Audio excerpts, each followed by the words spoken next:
Welcome to the Tealium Challenger Series, Dreamforce Special. This one's a shout out to Salesforce and everything that happened last week. We are going to show you how to hook Salesforce up to practically anything in the digital marketing space. My name is Chris Slovak, Global Solutions Consulting VP over here at Tealium, and I'm going to focus on how we can adjust marketing when a lead converts or changes a status in Salesforce. Now, to walk you through this, first and foremost, we're going to show you how to set up Tealium to update and create records in Salesforce. We're going to configure Salesforce to send data back into AudienceStream when a lead record's been changed. We're going to configure AudienceStream to collect that data, syncing up the two systems. Then, of course, how we can adjust some marketing based on the status. Everything's documented in our Tealium learning community, so go ahead and search for Salesforce Integration Connector and you'll find it. For the workflow, first somebody's going to come to our website and then they're going to fill out a lead form. When that happens, Tealium is going to send that record into Salesforce. A sales rep maybe picks up the lead, starts to work it, makes some adjustments to Salesforce. And when that happens, some Tealium Apex code that we've installed will tell Salesforce to send data back into Tealium. That puts the two systems into sync. And of course, once it's in Tealium's Universal Data Hub, we've got 1,000 plus vendors that we can make it work with. Let's go ahead and take a look at this. And the first thing we're going to look at is our Upsert connector. So essentially, this is our Salesforce connector.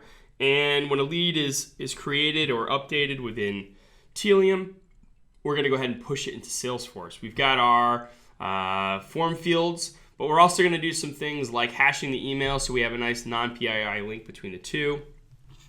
And then based on some user behavior on the site, maybe they took a demo, they toured the site, things like this. We're going to push those in so that we can have a relevant conversation and see what that user's interested in within our Salesforce interface. Let's bring up our live events so we can track this. Here we've got our sample demo site, and maybe I'm on the tour page taking a look at all of the awesome tools that are available to me. And I decide that I want to take a free trial. So I'm going to go over here.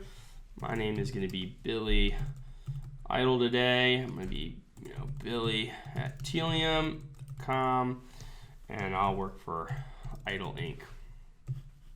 Go ahead and start our trial. And behind the scenes, Tealium is collecting in all of these events. So even all the clicks that we're happening here, we're collecting this information. And of course, we're going to send that into Salesforce, creating our lead record. So in here, it looks like we've got finally our form field fill out, so we start to see the name and the information about that individual.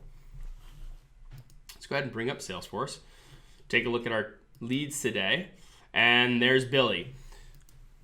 Now, I'm a salesperson. I'm going to work this record, and I'm going to make a phone call to Billy, and when I do that, I'm going to determine that this is a banking lead, and maybe they're in a warm fashion, and they're contacted. Of course, I would have had a really nice conversation to have with Billy because I know that he watched the demo and maybe I know that he's a current customer. And in this case, maybe he's interested in a particular product.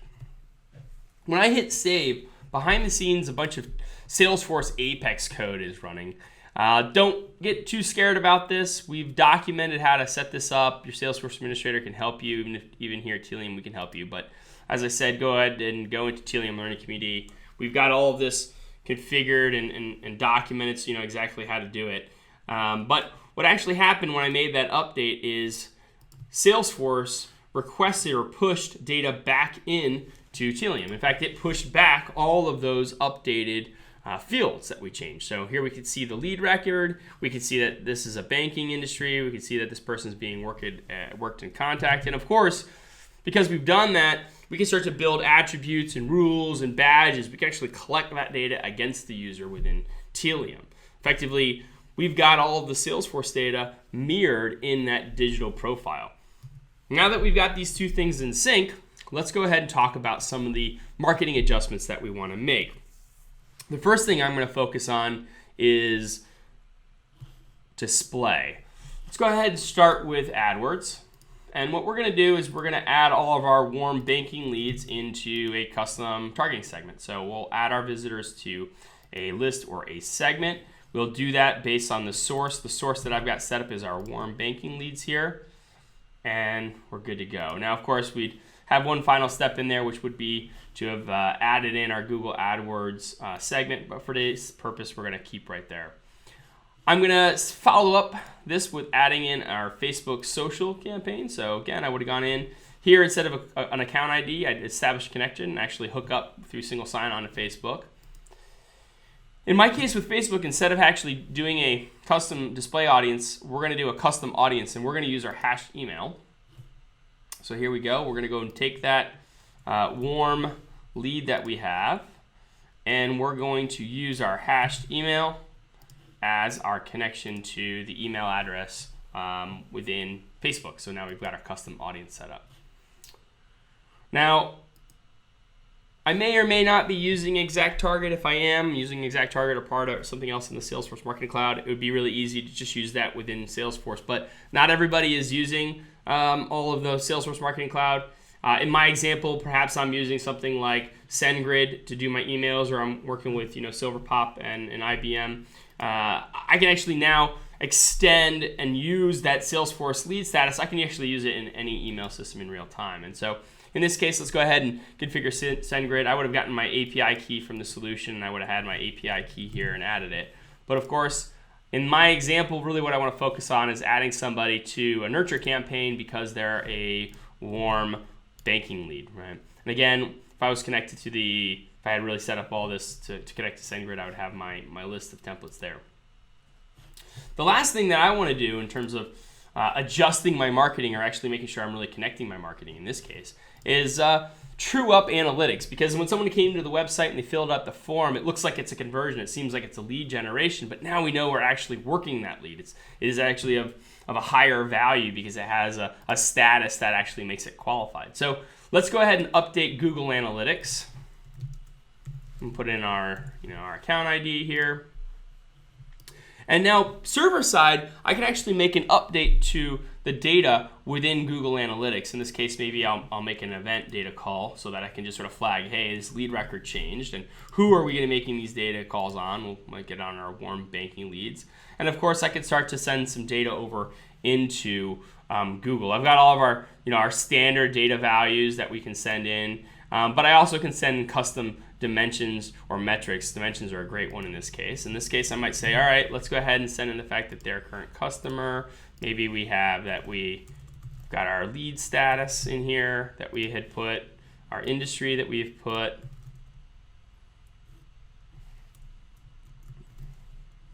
our ratings, and our status. All right, great. So we would have put 1, 2, 3, and 4, putting those into our our custom dimensions 1 through 4. Now, of course, we went in and we've added in our Google AdWords connector. We added in our Facebook social connector. We added in the fact that we want to add someone to a retargeting campaign in SendGrid. Sometimes I might not want to do all of these at once. I might want to have some frequency capping so that I don't spam my user or create some prioritization. Now, we didn't do that here today. We're going to have some videos on how to do that within our Tealium learning community. But you can, of course, set up frequency capping and an action prioritization. That way, you can kind of do some cross-channel organization and alignment when it comes to this user so that you don't overwhelm them with everything you're trying to get in front of them in terms of a marketing message. Now, of course, that's not all you can do. We've got a lot of great ideas around how you can use this information. You can create informed live chat. That way, when the live chat window pops up, both the customer as well as your live chat operator, they can have a conversation based on the follow-up of what the rep talked about when they had a phone call with the lead. Of course, we could do content optimization based on the status of the lead, or maybe even the status of an opportunity, right? What the sales stage is. That way that they're seeing information that's relevant to where they are in their buying cycle. Of course, because we push data from our web interface and from our digital sort of behavior into Salesforce, right? The fact that this person looked at a demo or looked at specific types of content. When the sales rep picks up the phone and has a conversation, they can have a nice personalized sales call. Better media targeting is very easy. We talked about activating media against social and display targeting based on the lead status. But of course, you could do suppression as well. So if this lead doesn't convert or is found to not be of any real value, you can make sure you go and turn off those marketings for that person who had submitted the form. Flexible email and flexible access to really any vendor in the space is critical. Not everybody is using all of the tools within the marketing cloud. So if you're using a different email provider than ExactTarget, now you can easily make sure that when that lead record gets changed in Salesforce, you're syncing up with your email system. And of course, kind of completing the loop of analytics is really important. A lot of times we sort of see these leads go in and we think that they're of value, and it's hard to link back what the actual result was of that lead into the space of web analytics, which is what a lot of companies are using to really understand what the value of all their digital marketing is. Thanks so much for joining me. Please submit your own at tealium.com/challenge. Looking forward to solving more problems.